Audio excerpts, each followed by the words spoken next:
E nesse meio tempo eu ainda misturava, que eu treinava Kung Fu que nem um insano. Pra lutar contra os demônios. Pra lutar com os demônios. Era uma parte da minha vida que eu fiz mais por causa desse negócio de energia. Eles falaram assim, pô, isso era verdade. A gente tinha aquele treco que falava assim, isso funciona.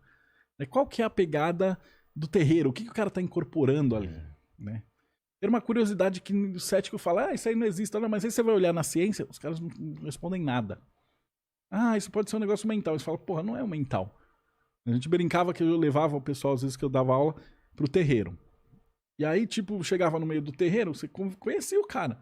E aí, de repente, era como se a gente tava aqui, você conhece o mandíbula incorpora um Exu lá dentro. Deus me livre. E aí você fala assim, porra, peraí, o cara não tá fingindo, no cara. No dia do Marco Feliciano, você incorporou um Exu aí. Fala aí. Você mudou, cara. Você não é o... Eu não acho, você acha? Eu acho que você incorporou um Exu, cara. Aí você via que o cara não tava fingindo. Você fala, pô, não é um teatro, cara, é alguma coisa. E aí você fala assim, pô, então peraí, deve ser alguma outra coisa. Porque o que acontece? É dupla personalidade? É alguma coisa. Então fingimento não é. Então a gente passava dessa primeira barreira que os ateus de internet ficam... é tudo fingimento, é tudo teatro. Mano, nas igrejas até tem um monte de fingimento, um monte de picareta. Mas quando você vai nos lugares fechados, sérios... Acontece mesmo, né? Então o cara paga e entra um pombagira, um Exu, depois a gente pode falar detalhes disso aí. Tá. E o cara incorpora, é outra pessoa, e aí ele vai conversar com você, ele vai te falar coisa que você sabe que o cara não sabe. Né? A gente teve casos, por exemplo, que o cara incorporava um tal. E aí começava a falar alemão, médico. Cara, isso eu nunca entendi. E aí a gente falou, porra, como é que podia ser? O cara era um taxista, tinha até a 4ª série só. Como é que o cara ia falar alemão fluente? Eu peguei a minha professora de alemão e levei no terreiro e falei, eu preciso do favor. E aí ela conversa com esse cara, ela conversou com o cara e falou, porra, ele fala alemão. Era alemão mesmo? Era alemão. Cara. Aí eu fiquei com o pé, eu falei, porra, como? Você fala assim, você é inglês? Você fala, ok, cara, sei lá, o cara viu o filme, ficou no subconsciente. Mas como é que um maluco que não sabe nem ler e escrever direito tá falando alemão incorporado? E aí desincorpora e ele não fala mais. Daí você fala assim, tem que ter alguma coisa errada. Isso foi o que me motivou, né? Foi esse fascínio. Tentar entender o que é isso. De tentar entender isso, né? E o que é? São mortos? São demônios? Tem de tudo do lado de lá. Então tem vários níveis espirituais que você consegue... Você fala do lado de lá é o mundo espiritual. O lado de lá é o mundo espiritual. Isso sempre aconteceu. Você tem relatos disso desde que a humanidade é a humanidade. É por isso que eu pergunto. E na Bíblia, inclusive, também fala algumas coisas. Também fala, você tem contatos, você tem coisas de reencarnação na Bíblia.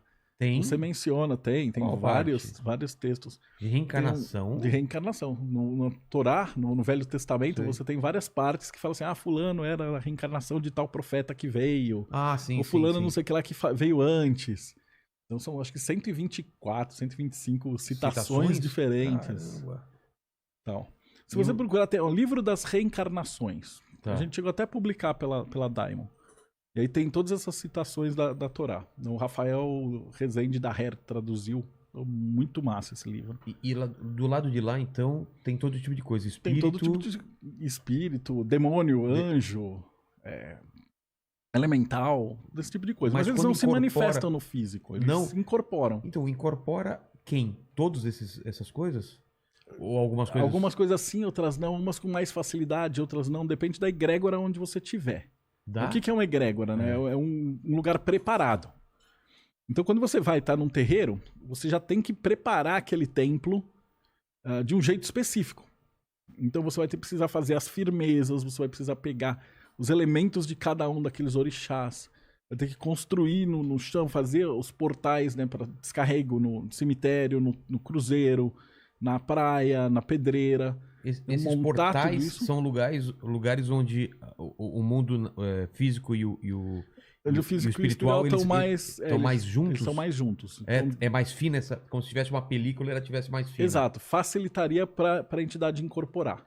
Mas isso pode ser em qualquer lugar? Não, tem que ser preparado. Não, tem que ser muito preparado. Você não pode fazer isso, sei lá, no meio da rua e tal. Tem que ser um lugar que vai ser fechado.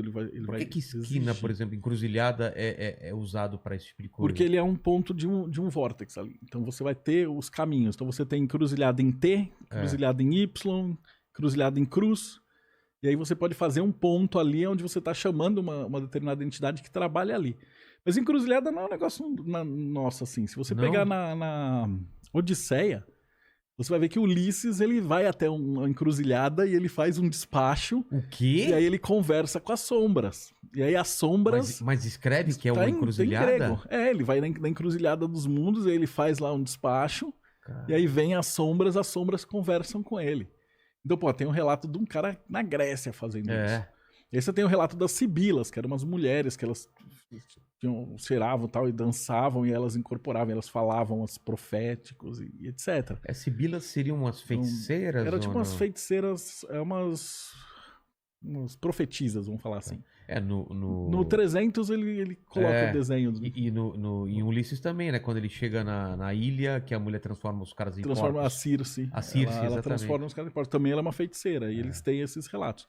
Vai tendo vários nomes, mas assim, ao longo da humanidade sempre teve esses relatos. Sempre teve essa... Você acha que isso Mas é diferente, por exemplo, se você pegar o shintoísmo, lá eles não vão incorporar o preto velho. Nem o caboclo de Ogum, mas eles vão incorporar o japonês velho e o samurai. Então os arquétipos, eles são sempre os mesmos. A criança, o velho... A criança, o velho, o guerreiro, a mulher, a grávida, a mãe, a velha. Por que você acha isso? Porque... São estágios, acho que nossos e também da energia, né? Quando você vai estudar a Cabala, eles têm o diagrama da árvore da vida que estrutura isso, né? Mas isso que eu não entendo.